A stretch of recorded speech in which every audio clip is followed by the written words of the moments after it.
Good evening, everybody, and welcome to the regular meeting of Fernie City Council held at 6:31 on March 26, 2024. Ki Sukukit, I'd first like to acknowledge that the city of Fernie is located within Kukinamakis, the unceded territory of Yakutat Nucleat. We recognize that we live and work in their vast lands. Akanahunik are from Yakutat Nucleat and are members of the Tanaha-speaking people of British Columbia, Idaho, and Montana. I'll call the meeting to order and ask for a mover and a seconder to approve the agenda, that the agenda for the regular meeting of March 26th be adopted. Moved by Councillor Hamilton, seconded by Councillor Audia Kelly. Any discussion? All in favor? That's unanimous. And I just, Mr. McConnell, we've got two councillors online this evening. If I miss a hand up or something, can you? Thank you. Councillor Hammond has just put up his hands.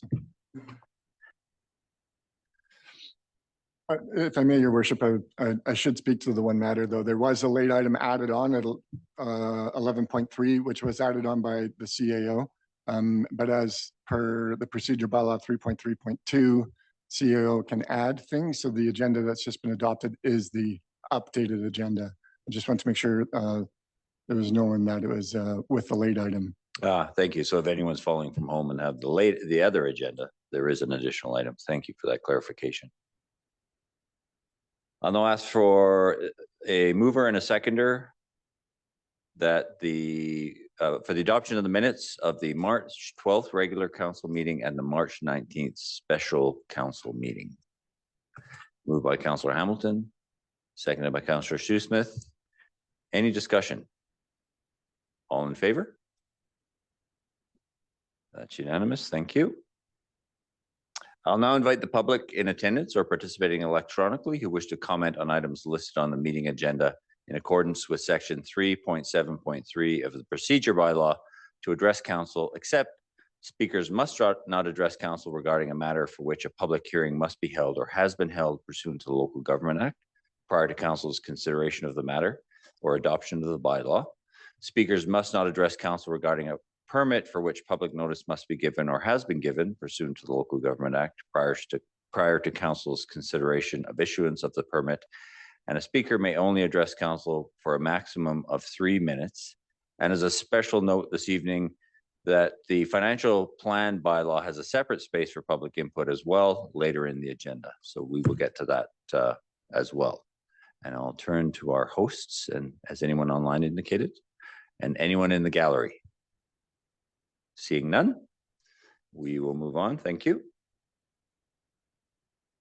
To item 10.1, a report from Manager of Planning, Mr. Simolini.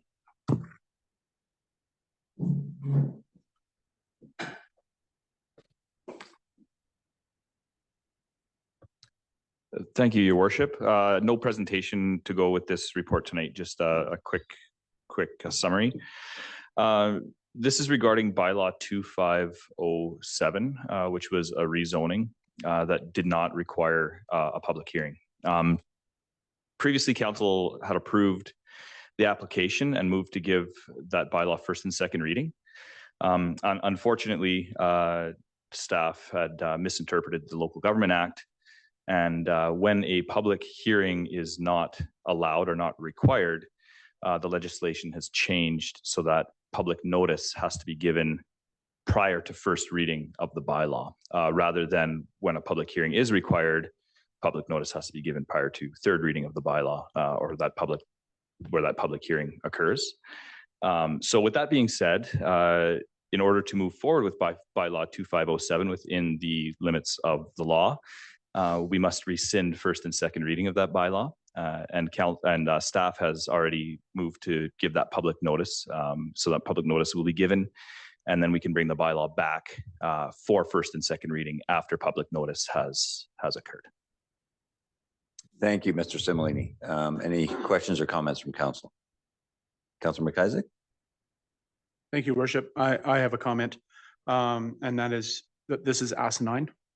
I understand what the provincial government is trying to do here. I support that. Public hearings were dragging down the timeline for development, but having directing staff to put out a public notice about something which council has not actually met and approved go forward on makes no sense to me. If we're not prepared to actually give reading to and approve the application, why would we be putting out public notice on it? That's a fair comment. How does the process now work, Mr. Simulini? You simply put out public notice before it comes before council? Your worship, the way that the Local Government Act is worded is that the public notice does go out prior to first and second reading. So in theory, that happens. The public notice being that this is coming forward to council for first and second and third reading, if that's the case. Our fees and procedures bylaw right now says that council must approve an application. So that's part of our process. It's not part of a legislated process from the province. In this case, council already approved this bylaw, or approved this application. So we've done that step. So we're not rescinding the approval. We're just rescinding first and second reading.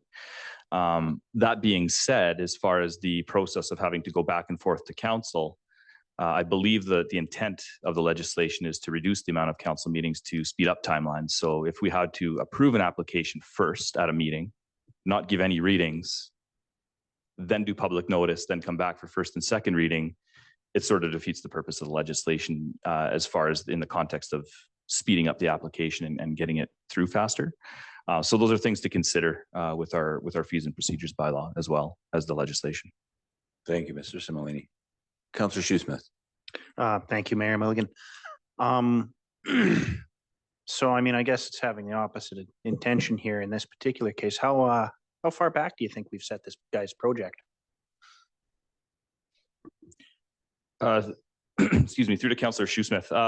It would be one meeting's worth. So I would say the 2 weeks. We'd be likely adopting at the next meeting, I would say, because I believe it was the last meeting that council gave first and second reading, and typically you skip a meeting for public notice, just because of the requirements to go to the newspaper and the timelines to get to the newspaper is in line. So in this case, we've advertised, and I believe that the intent is to bring the bylaw back on April 23rd. Mr. McConnell, is that correct, or is that Mr. McConnell? If I may, in this case, we have actually probably not set this back. The public notice is going out and is out at this time. Okay. So first, second, and third reading will be taking place on April 9th regardless. And we've indicated into the public notice that'll be for first, second, and third reading. We've also indicated per the Local Government Act that public input will not be sought. Thank you. Yeah. So adoption will be for April 23rd if council moves first, second, and third reading. Okay. Councillor McIsaac. Thank you, Worship. I just wanted to say that with regards to Mr. Simulini's comments, that I appreciate that our process has meant that we've done approval beforehand, but that's not what the Local Government Act is pushing towards. And I just think it warrants maybe perhaps some feedback from us, and I wouldn't be surprised if the provincial government has already heard this, that in the effort to streamline the process, which I applaud, they haven't, not if we're going to have to go through doing public notice before we get to first and second reading. We may be putting out notices that have no reason to be out because council disagrees, right? So Right. Our particular process by doing an approval of the application first is saving us, but that's only because we've done it that way, not because of the province. So just some feedback for them. Yeah, thank you, Councillor. Mr. Simulini. And if I may, Your Worship, I think that it's a good point by Councillor McIsaac. However, I think that if council does disagree with the bylaw without approving the application, they can just not give first reading or not give second reading, right? So the public notice is that, hey, this is going to council, but council still has every right to not give it first, second, and third reading. So that's and our recommendation for that matter may be for council to not give it first, second, and third reading. But again, the legislation says public notice first, then it goes to council. Yeah. Thank you, Mr. Simulini. Yeah, I certainly appreciate all the viewpoints on this. I'm curious, Mr. Simulini, are there other nuances in the new legislation that we're checking against our process to ensure that we're following the new legislation and not redoubling our efforts in terms of bringing things back and having to rescind them in other circumstances? Yes, Your Worship. I believe that this miss, I think, is probably the one that would, once we correct it, we're we're okay to go. The Local Government Act is funny the way it's written. There's a section specifically on public notice relating to public hearings. And then there's not a section specific to public notice not relating to public hearings. It's just a section that says, take this word out of the public hearing section and replace it with first reading. Oh. So it's like a find and replace that you have to read through. So it's not necessarily an easy read, and that's kind of where the discrepancy came from. Fair enough. Thank you. Any other questions from council? Seeing none, I'll ask Mr. McConnell to read the recommendation. Thank you, Your Worship. The recommendation is that council rescind first and second reading of bylaw number 2507 to amend zoning bylaw number 1750 by rezoning 1292 4th Avenue from R1 single family residential to R1 SL single family residential small lot. Moved by Councillor Hamilton, seconded by Councillor Shoesmith. Any further discussion? All in favor? That's unanimous. Thank you. Thank you, Mr. Similini. That brings us to item 10.2, a report from Director Burdett on bylaw 2510 financial plan. Thank you, Mayor Milligan. Good evening, council. Another reasonably short presentation for me, introducing the bylaw up for initial readings tonight. Also to provide a little more information to council based on discussion last week. Once again, this slide is our budget schedule, excuse me. Tonight being March 26th is the scheduled first and second readings. Third reading is scheduled for April 9th with adoption ultimately scheduled for April 16th. I would like to start tonight by refreshing for council the guidelines that were approved by council and then used by staff as the guideposts for the work that went into preparing the numbers in this year's budget. There were 4 of those 10 guidelines specifically that in my mind seemed to drive most of the discussion last week. The council strategic plan, inflation, service levels and the related costs, and efficiencies. So I'd like to briefly revisit those 4 guidelines tonight. And then I will present the bylaw tables again, just to remind council and the public the level of detail at which council ultimately approves a budget bylaw. These are the 10 budget policies and guidelines that were approved by council on August 8th, 2023. After that meeting, my focus and the senior leadership team's focus with respect to budget was in following these 10 guidelines. There's 4 guidelines there highlighted in brown, which again, in my mind, drove a significant amount of last week's discussion. And so I'd like to briefly just explore each of those in a bit more detail, starting with council strategic plan.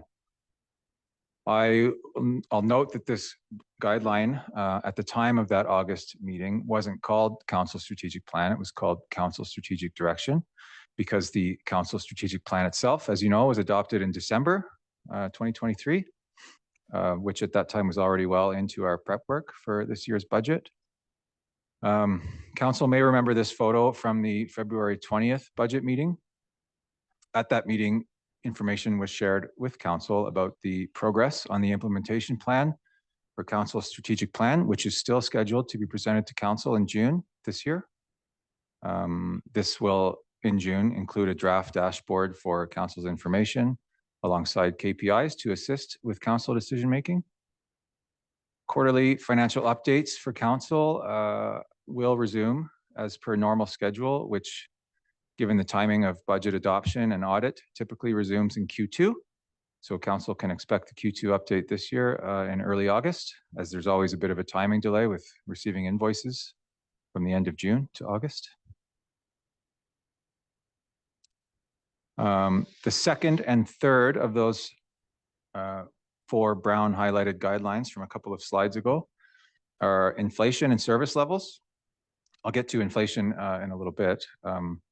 But starting with service levels, council approved that this year's budget be prepared based on existing service levels.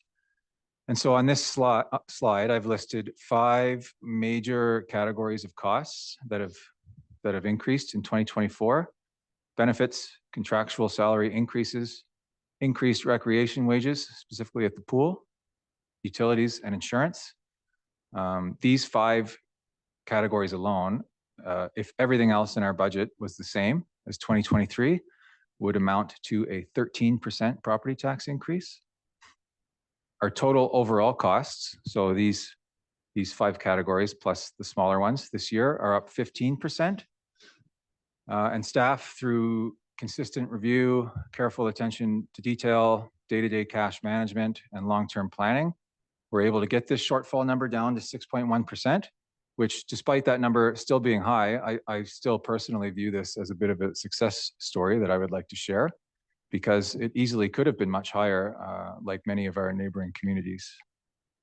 And as the City of Fernie's, CFO, I'm very comfortable sitting here today and saying that continuing with existing service levels, unfortunately, absolutely does cost this much.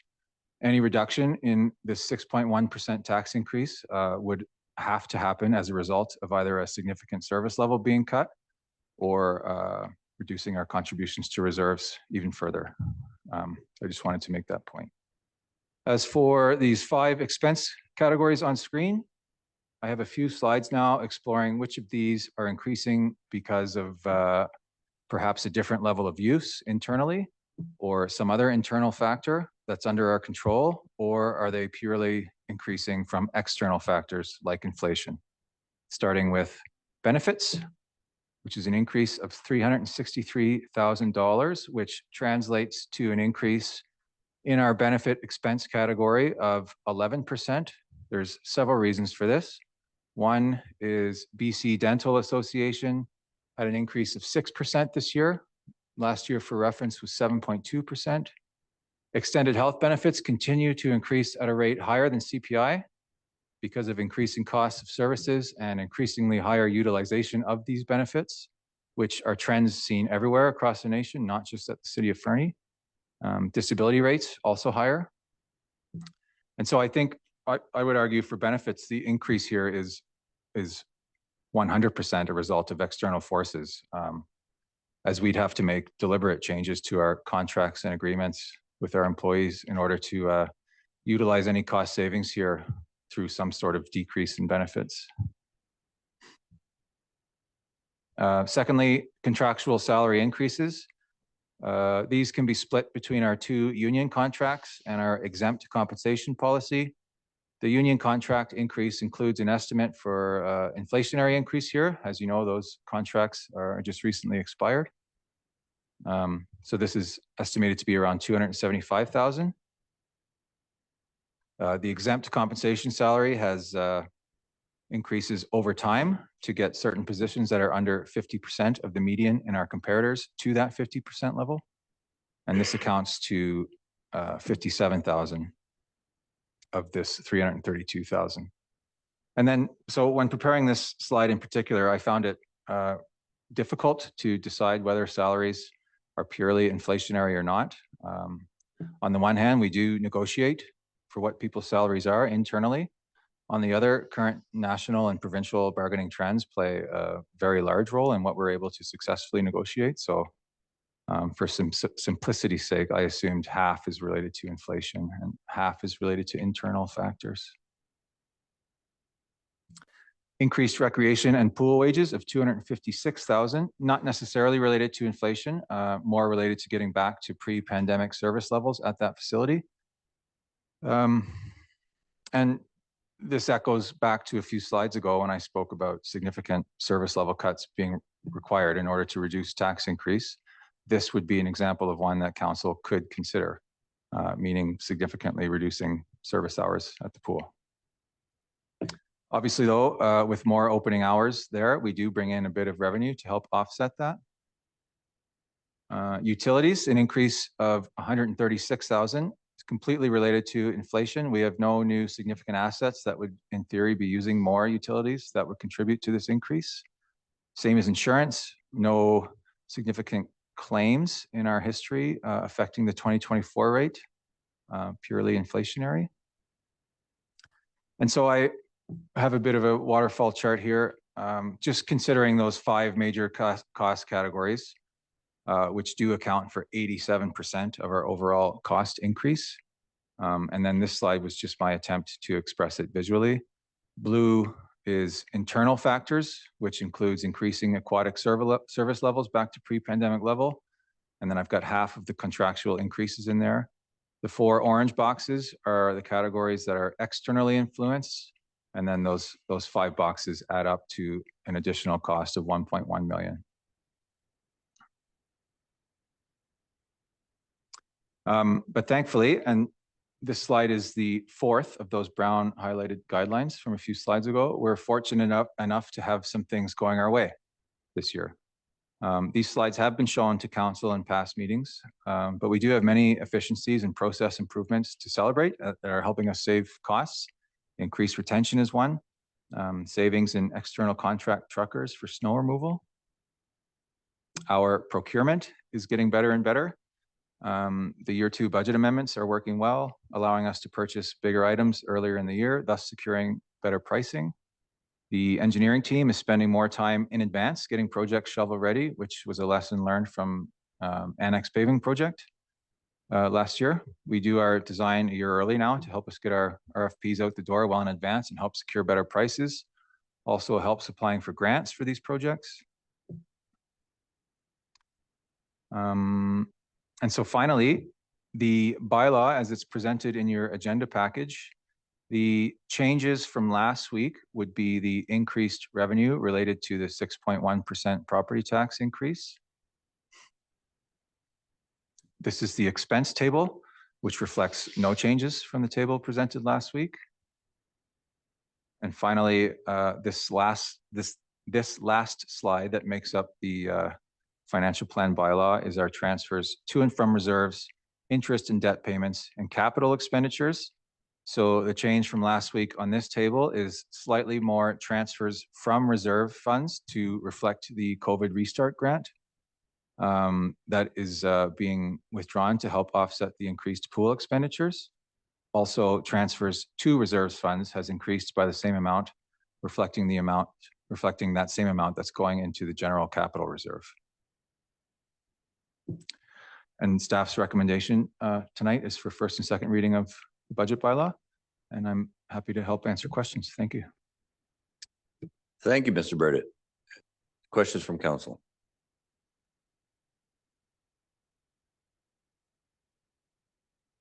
Councillor Ramirez? Thanks, Your Worship. Really helpful information there. Thanks for that information, Director Burdett. Thank you. Thank you, Councillor. Just one quick question, Director Burdett. The increased utilization of benefits is, and you say that's not unusual in our or other, realms of business, and that's as I understand it, typically true in the wake of COVID that benefit utilization is up sort of across the board. Yeah, there's definitely a more focus on mental health. So I'm assuming that's accounts for a lot of that. Yeah, thank you. Councillor Shoesmith. Thank you, Mayor Milligan, through the chair staff. Further question on that. How much more could that be? Like what portion, what's the maximum amount of our benefits that we could be paying? What's the worst case scenario there? Or do we know? Thank you, Councillor Shoesmith. I don't have a maximum number for you. Our benefit rate is hovering at around 30% this year, or 29.5. Last year it was at 28.5. So, there's a couple variables that go into that. One is hiring more staff. The other is people, again, using more benefits this year. I mean, if it keeps going up by 11% every year, then it's going to increase quite fast. But I don't have a good answer for you in terms of a max. Thank you. Other questions for Mr. Burdett? Seeing none, I will ask Mr. McConnell to read the recommendation, and then we will open up again for public input. Thank you, Your Worship. So the recommendation from staff is that the 5-year financial plan 2024-2028 bylaw number 2510, 2024 be given first and second readings. Do I have a mover? Councillor Hamilton, seconder. Councillor McIsaac. Any further discussion? All in favor? Councillor Nixon, Councillor McIsaac, Councillor Hamilton, and myself. And all those opposed. Councillor Ramadas, Councillor Shoesmith, and Councillor Audia Kelly. Thank you, Council. And now I will reopen for anyone online, public input to the financial plan, and invite any speaker who wishes to take part in public consultation to the financial plan by electronic means must have their proper name as their display name for participation and must make their video feed accessible to be viewed by all in attendance. Speakers shall address all comments through the presiding member, and that's me, and speakers shall restrict their remarks to the proposed financial plan. No material, including digital and printed materials, will be accepted for this part of the consultation, and persons wishing to provide digital or printed materials are encouraged to do so through letstalkfernie.ca or via email at letstalkfernie.ca or by submitting written comments to City Hall by email. A speaker may address the meeting once for a maximum of 3 minutes, and I will turn to our host. And seeing none, thank you. And thank you, Mr. Burdett and all of council for your work on the budget. I know these are, as I said last week, these are challenging discussions. Mr. Burdett, you and all the staff who were involved, including everyone here, very much appreciate the work you've put into it. So thank you. This moves us on to item 11.2, a presentation by project engineer Line. Welcome. Thank you, Mayor and Council. Thank you, Mayor and Council.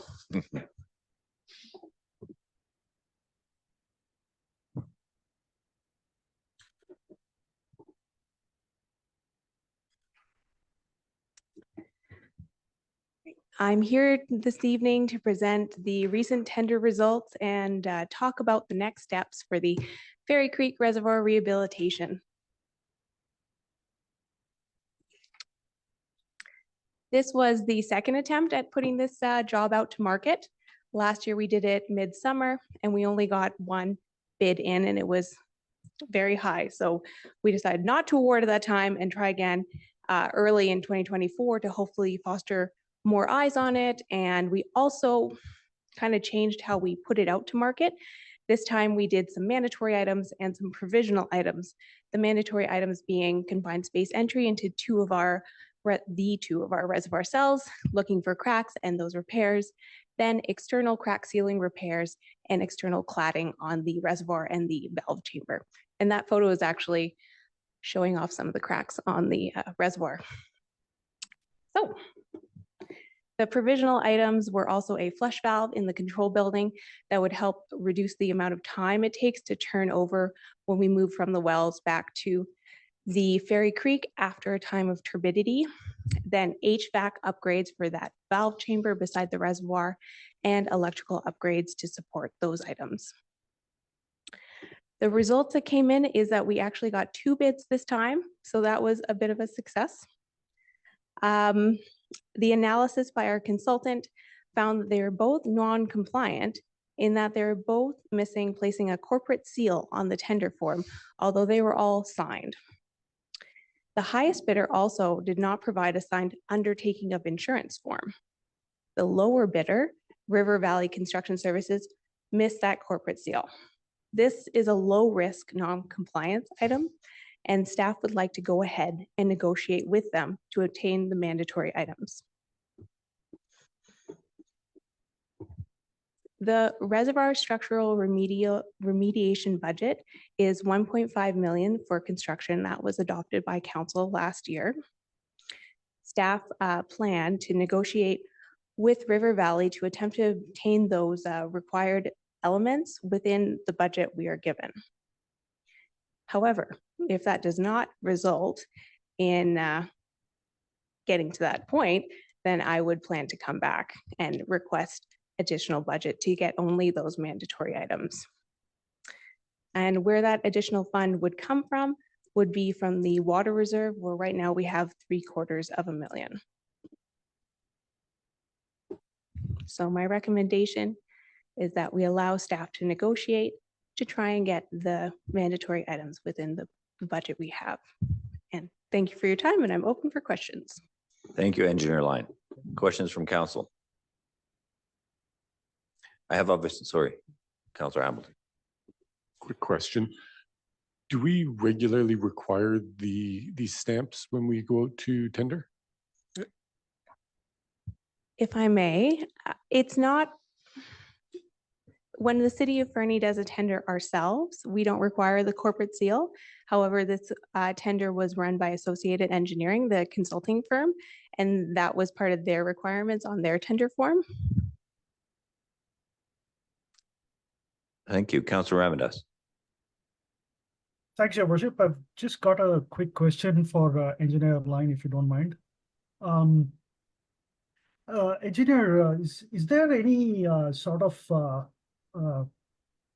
lesson learned in terms of what we can do better next time around? One thing that comes to my mind is when we were looking for the fire hall ladder, for example, we went with canoe and got a lot more support nationwide.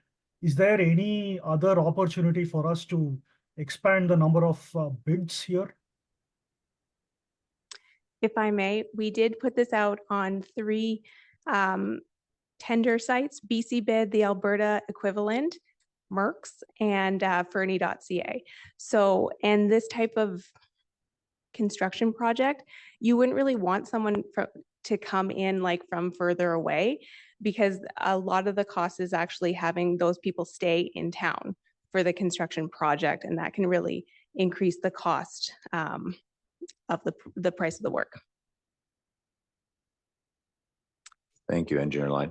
I'm curious about the one aspect of it, the cladding. So we are cladding the entire reservoir, is that correct? Yes, it's and the valve chamber, because it hugs the reservoir. Okay, and will that potentially obscure leaks or cracks in the future? It should not, because we will repair the concrete as it is, and then the cladding will protect it from getting additional cracks. I see. Okay, thank you. Any other questions from council? Seeing none, I'll ask Mr. McConnell to read the recommendation. Yes, Your Worship. The recommendation is that council authorize staff to negotiate with River Valley Construction Services and award the contract for construction of the Fairy Creek Reservoir rehabilitation within the available budget. Moved by Councillor Hamilton. I have a seconder. Councillor Ramirez. Any further discussion? All in favor? That's unanimous. Thank you. Thank you, Engineer Line.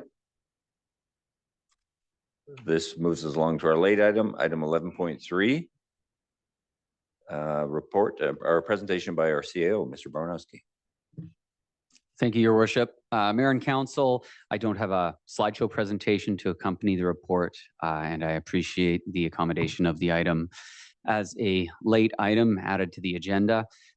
I am seeking a council resolution to support staff in applying to the Regional Community to Community program, or C2C program. It's a grant stream administered through the Union of BC Municipalities, or UBCM, that funds community to community forums and the development of agreements, protocols, joint material review plans, and frameworks, with the end goal of supporting reconciliation and implementation of the calls to action for local government from TRC and further UNDRIP as that becomes more integrated into provincial mandates for public service. Since our initial meeting at Yakut Aksimkriat, I've been in contact with their CAO. We've been in discussions about applying to this grant stream. The intent from the City of Fernie's point of view is to secure funding that would support Yakut Aknukliat in participating in our efforts towards building bridges and developing our relationship, as well as the city of Fernie in participating in initiatives led by Yakut Aknukliat. I am seeking a resolution that would authorize an application up to the full amount. That would be $10,000 to support community-to-community forums and other in-person activities. And then the dialogues and the discussion at those forums and at our future meetings would then refine and determine the specific frameworks or protocols or actions that would be developed and funded through that second stream or the second $10,000. The reason this is here as a late item is in our discussions, we were reviewing the 3 grant intakes for this year or this next provincial fiscal year, being April 5th, September 6th, and December 6th.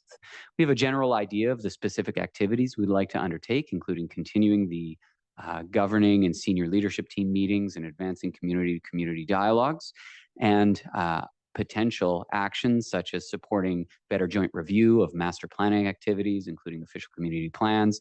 And so we agreed that we would seek a council resolution from the City of Fernie Mayor and Council, as well as a band council resolution from Yakut Aknukliat's governing body in time for that first intake.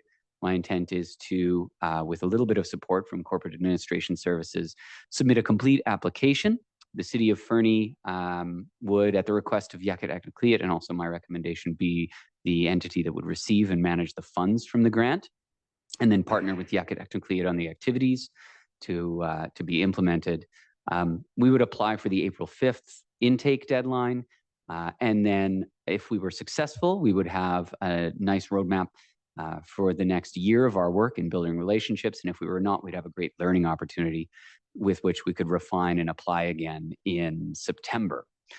There are multiple intakes each year, generally, and if you have received funds in the past, you are not disqualified from receiving funds in the future. You just need to do a good job of explaining the tangible outcomes and progress each year. So I believe it's a good first step in the process.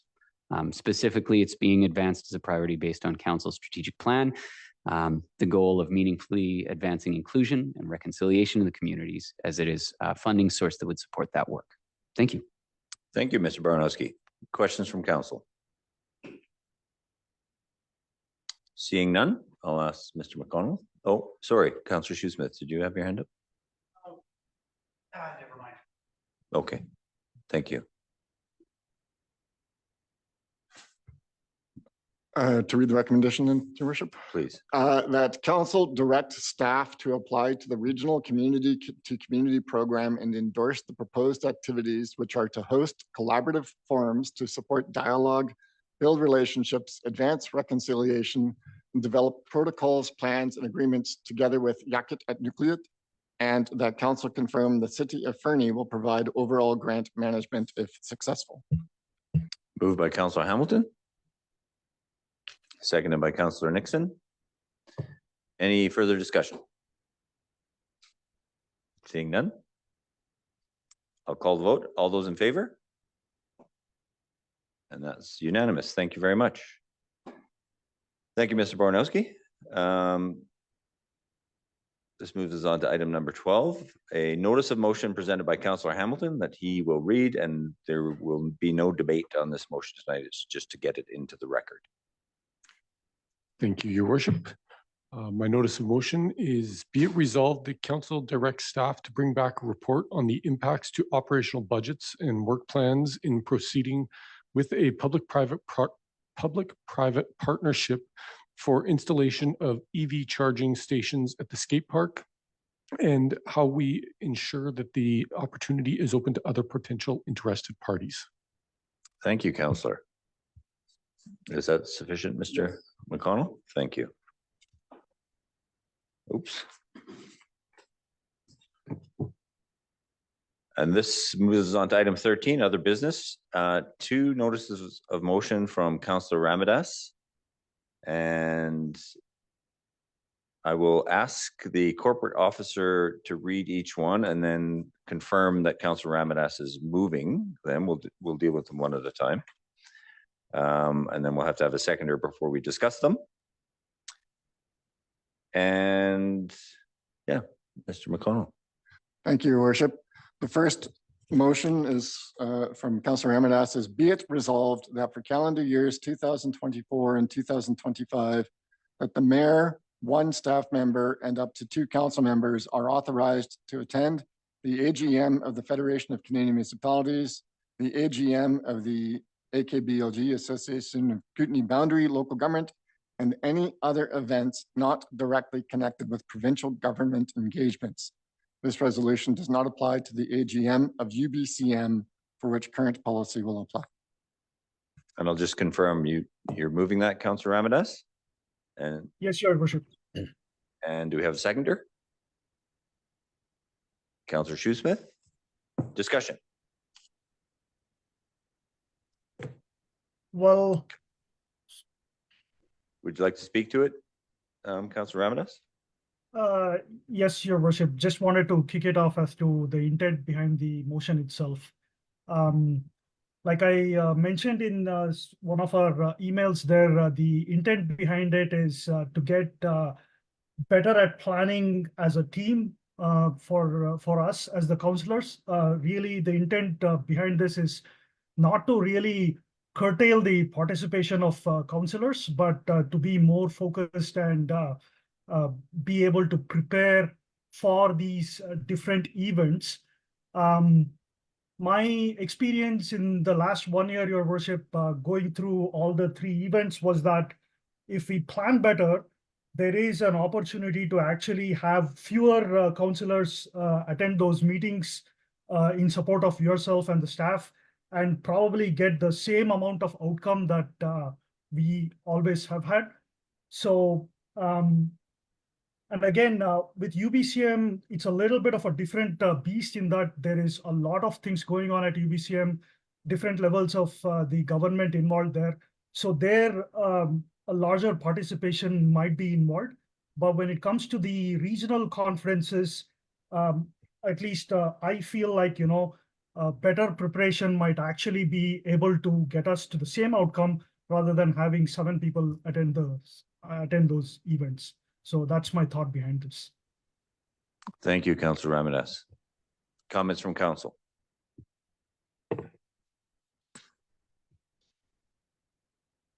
Councillor McIsaac. Thank you, Worship. The first thing I'd like to say is I'd like to commend Councillor Ramadas for bringing forward a motion like this. I think as a council, as part of our strategic plan, we all have indicated that we have concern about how money is spent, and looking close to home and how we're specifically spending, I think is always a valuable exercise. I'm not going to support this particular motion. And the reason is because I don't believe that this change is superior to the policy that we currently have in effect. Councillor Ramadas just said that this motion is not intended to curtail councillors going to events, but in fact, it's specifically the wording says it's going to curtail councillors from going to the event. And while I too agree that it is not always necessary for everyone to go to an event, what I do think is necessary is I think it's necessary that councillors have the opportunity to attend, and they are choosing that opportunity on the basis of their interests, the value that they see to their constituents, the value they see of them bringing through professional development, better governance and policy to the council table. And the way that that's accomplished in the current policy right now is by providing each councillor and the mayor with a specific budget amount. If you choose to spend that on events A and B and then cannot afford to go to C, so be it. This change would pit councillors' choices against one another. Now, with only 2 allowed to go, 4 are now not going to go. And how are we going to make that decision of who gets to go and who doesn't get to go? Are we going to flip a coin, draw straws? I think it's the way the current policy is written allows for the fact that, and right now the result of that is not all councillors go to all events. There's some picking and choosing, and it's done on the basis of need, desirability, availability, everybody has busy schedules and so on. The current policy already is minding the dollars by putting a fixed amount on it. changing to a policy that limits people going to events doesn't actually necessarily save any money. Where if we're choosing not to go to events right now, it's already saving money. If we can't go above our budget, so be it. While I was thinking about this earlier today, an absurd situation occurred to me in that what would happen in the case where Fernie decides to host AKBLG and suddenly only 2 councillors and the mayor are allowed to attend the event in our own community. That would be absurd. And we would end up having to bring it to council and make a decision about foregoing our own policy in order for people to attend. But that isn't something that we would have to do under the current policy because it would be trivially cheap to attend the event in our own community. So long story short, I think the current policy does an excellent job of managing the expectation for the amount of money and the budget and so on, while still providing a limited amount of freedom to councillors to attend the events that they believe are important to them and their constituents. Thank you. Thank you. Councillor Nixon. Thank you, Worship. I'll agree with Councillor McIsaac, and I'll add some other, information in there as well. I think that I do understand, Councillor Ramadas's concerns. I see these conferences that we get to go to as an advocacy ladder and great professional development. So like AKBLG, if you look at, that's our first step. AKBLG is the first rung in the ladder of advocacy. And we go there, we discuss issues. There's professional development that goes on. We get to talk to other councillors from different communities. It's really valuable. It's very valuable. I know that Councillor Audia Kelly is the only female that's on our council, and going to another event at AKBLG is important that she gets to go and talk to other female councillors as well. I think that's super important. UBCM is the next rung in that ladder. It presents us, I think it's a fantastic place. All of us get to go. Or if we can't go, if we can't make it in our schedule, and that's the way it goes. It's an opportunity to have all hands on deck, because we never know where we're going to run into somebody, into a minister or into a deputy minister or staff member, and have that chat about Fernie and the challenges that we see, that we encounter. And you'll be surprised that the stuff that goes on after 5 o'clock is very, very important.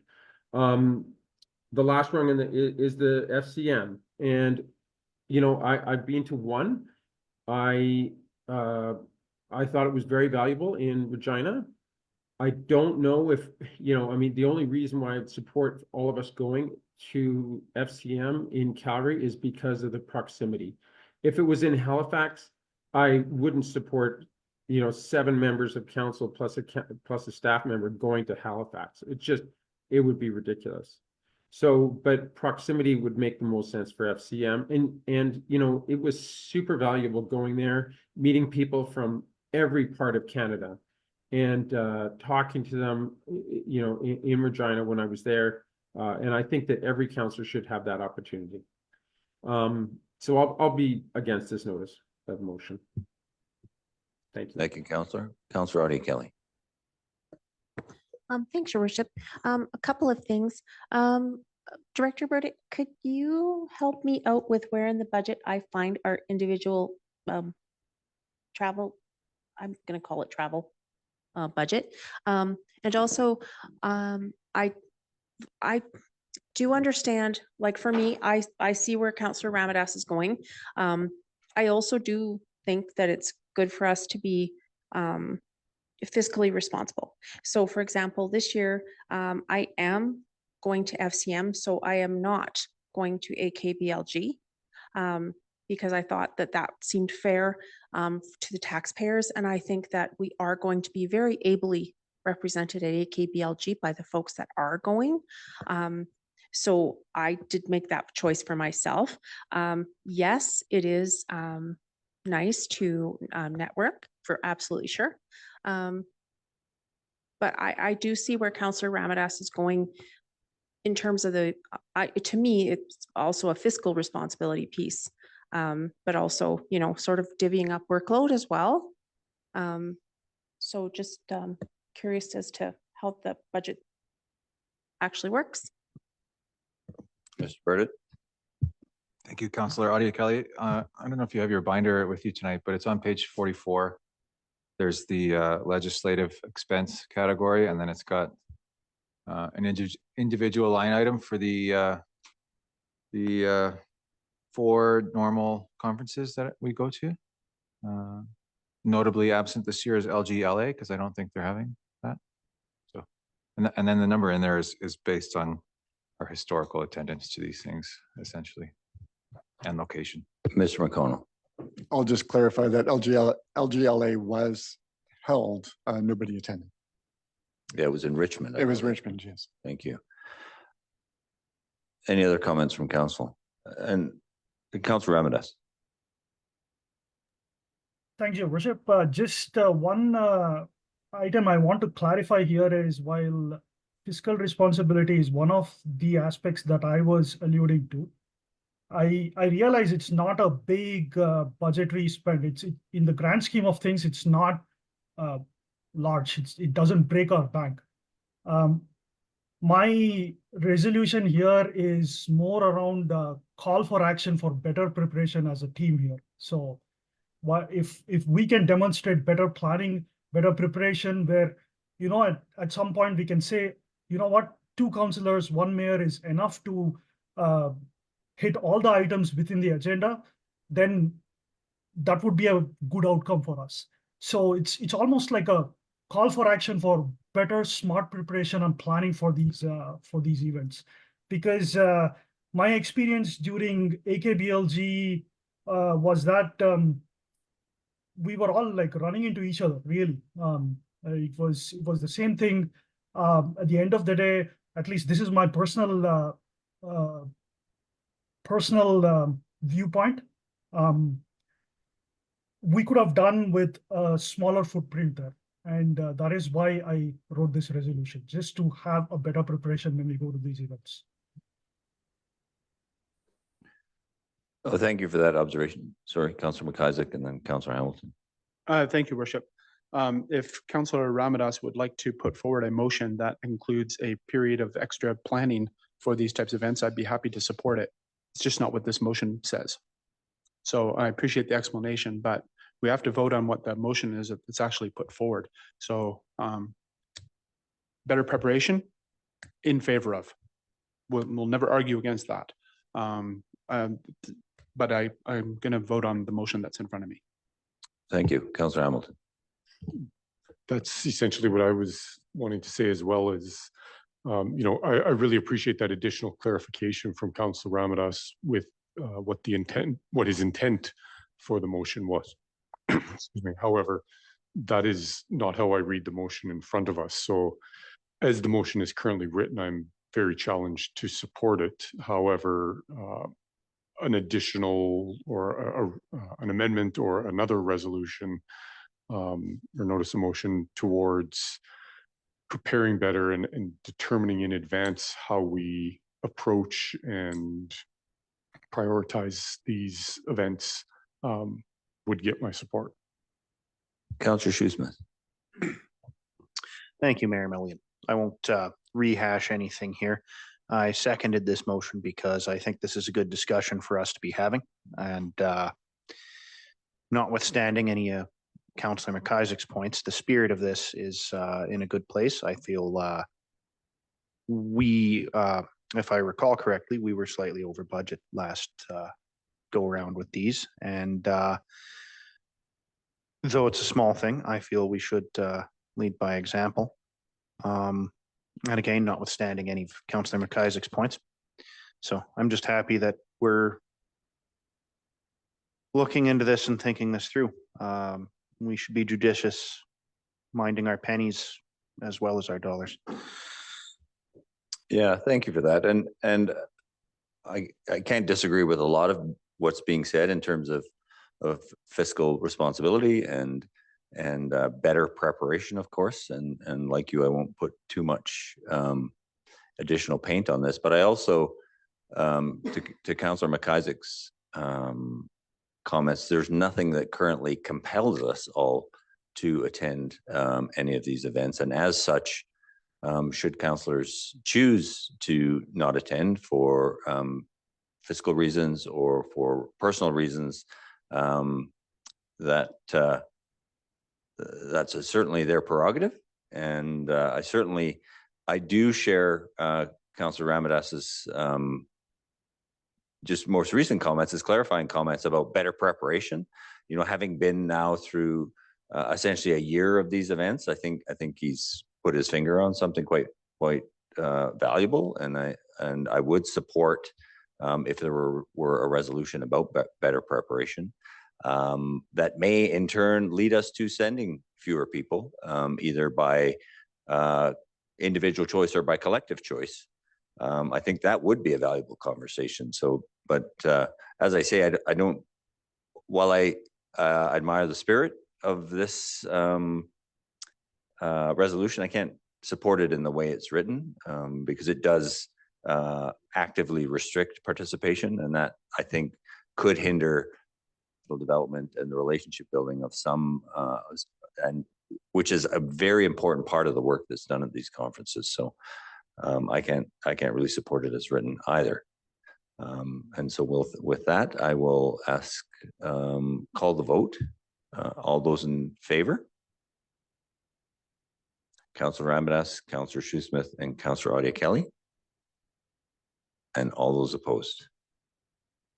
Myself, Councillor McIsaac, Councillor Nixon, and Councillor Hamilton. Thank you for that, Councillor Ramadas, and I wouldn't discourage you from bringing a revised resolution forward. As we've said, better planning always serves us, so thank you for that. That moves us on to item 13.2, and I'll ask Mr. McConnell to read this motion, please. Thank you, Worship. The motion is, be it resolved that the staff bring back to the council a report to determine the feasibility of establishing crosswalks at two intersections, namely Mount Trinity Avenue and Mount Ingram Street, and Mount Trinity Avenue and Mount Clower Street, with the goal of improving overall pedestrian safety for children, staff, and parents at the Sophie Morgeau School and the community at large. Moved, I take it by Councillor Ramadas. Thank you, Councillor. Seconded by Councillor McIsaac. Discussion. Councillor Ramadas? I've got nothing to add to that, Your Worship, other than, you know, it's just trying to put a motion after the fact that, you know, we had a representation from those people there. Thank you. Any other comments, discussion? Councillor Hamilton and then Councillor Audia Kelly. Thank you. Yes. Okay. I think this is a great resolution to the my comment is nothing to do with the motion, but rather the timeliness of getting this motion in front of us to this point, and the challenge of our current policy where, you know, the presentation was, I think, almost 6 weeks ago. Mm-hmm. And the potential risks, perceived risks of those crosswalks not being better, or future crosswalks not being better signed and posted for all those students down there, I think is to our detriment. Thank you. Councillor Audia Kelly. Thanks, Your Worship. I'm just wondering about the cost of and the time required. Full disclosure, I live in that neighborhood. One of the areas where they want the crosswalk actually comes out of a laneway, and within sight and not very far, there's a stop sign and a crosswalk that are actually where the sidewalks exist. Obviously, I do care about everyone being safe, but I would kind of like to get an idea of the cost behind it, because there are stop signs at all the corners. There are crosswalks at all the corners. There are stop signs and crosswalks by the school already existing. And there's also school zone signs. So I'm just wondering about the additional time and effort for staff as well. Mr. Heisler or Mr. Baranowski? Well, if I can, I'll ask the Director of Engineering Public Works, Mr. Heisler, to speak a little bit to the scope of work. Realistically, that's what you would hear back from us as a first step is this is the cost of what a quick will install crosswalks or crosswalks and signs, or a B, this is the scope of work and the cost to determine a traffic safety plan for the neighborhood. So, you know, there's a quick way and I hesitate to say it. There's a quick way and a more comprehensive way. And I think hearing those costs and understanding the implications of hiring someone to do that is probably your first step of what you'd hear back. But I did ask Mr. Heisler to give it a little thought on workload and on order of magnitude. Thank you, Mr. Baranowski. Through to council, briefly, he touched on kind of in my head how this would play out. The quick, easy fix is paint on the ground. Beyond that would be paint on the ground and signs behind the sidewalks. But if we wanted to do it properly, we would want to engage a traffic engineer and potentially form up a project to look at the proper solutions here. I know some of the notes that came from this school group had some sort of curvature and signage mounted to the asphalt. With our winter plowing, I wouldn't really recommend that. But I would like, if council wished, we could go away and get some basic costs back in a report to council. Thank you, Mr. Heisler. Further? Yeah, actually, because one of the things that I saw in their video was there actually were stop signs at the corners in some of the videos where the vehicles just weren't stopping. So I'm thinking that it's not just going to be solved by some paint on the ground. So that was kind of my concern of where that was going to go. Councillor Nixon? Thank you, Worship. I know that we have in 2017, ICBC came through and did a traffic control review for the city of Fernie. I'm just curious, how often do they come into our community and give us recommendations? Is every how many years? Mr. Heisler? Yeah, through to council, I was actually going to just mention that report. That ICBC report came to us from McElhenney in 2018. I wasn't too involved with it at the time, but I believe it was grant funded. I'm not sure. But we had somewhere in the ballpark of 400 recommendations, and we believe we have 390 of them complete to this point. So we've ticked quite a few of those boxes off, and basically our plan this year is to go back through that report, confirm that we've done all the ones that we did, and then spend a year. If you haven't noticed around town, we have a lot of just generally faded signs. I wanted to spend a year or two getting our signs up to the diamond reflective standard, and then potentially look at another more comprehensive traffic study before I revisited that. We don't have ICBC coming here every 5 years or anything like that, if that's what you're asking. Councillor Shoesmith. Thank you, Mayor Milligan. I must admit, the last time I spent any significant time in that area on foot was when I built what I called the sidewalk to nowhere down there. And I have not actually read the 2019 traffic control review. So for my part, with an eye to the budget and thinking holistically of the town's traffic and works as a whole, I would not be comfortable voting in favor of this until I've had a little bit more time to go through these and perhaps just take some time down in the neighborhood and have a look. I'm not comfortable spending money perhaps where it's not best served. So. Yeah, I would just comment, like having grown up in that neighborhood and seen it developed over the years, as I understand it, they're asking for crosswalks that would create a continuous passage of existing active transportation elements. So pathways that travel through the neighborhood, so typically gravel, and Councillor Audia Kelly's comments notwithstanding, traffic not stopping, that's a separate issue, of course. But I do think enhancing safety through the addition of crosswalks at both those, because both the locations they've asked for, and as I understand it, connect those active transportation elements to existing sidewalks. And as such, I'd like to know what it would cost to put some paint on the ground as a matter of safety for those children going back and forth, and not just children going to Sophie Morgeau, but children in the neighborhood, parents with strollers, et cetera, et cetera. I think there's an opportunity here, and it's if safety is important to us as a community value, then I would want to know what that would cost us. Councillor McIsaac. Thank you, Your Worship. I think there's obviously having safe transportation for children through your neighborhood this is a motherhood issue. This is a no-brainer. Everyone wants that. I was paying close attention though to Councillor Audia Kelly's comments, and what I'm wondering is, I believe that a problem has been perceived, but I'm not necessarily certain that the solution being offered is the right one.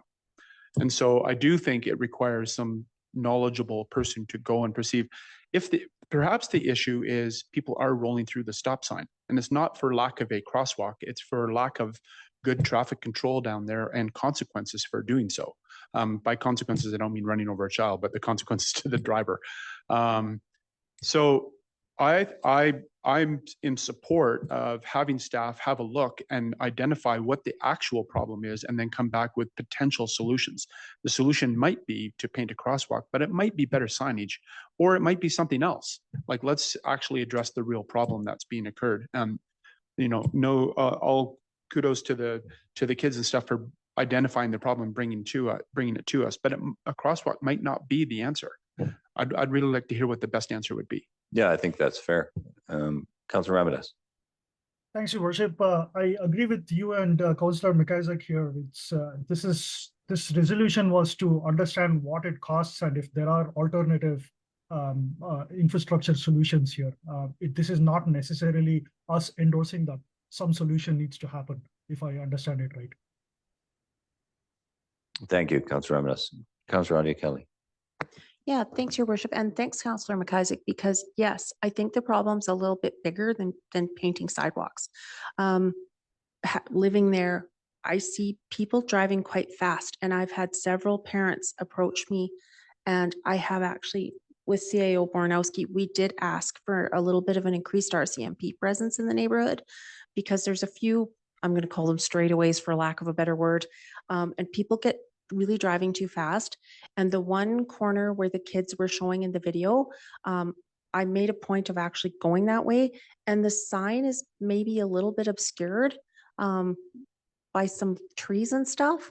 So like, I think it's a bigger problem than just some painted sidewalks. Mr. Bornowski.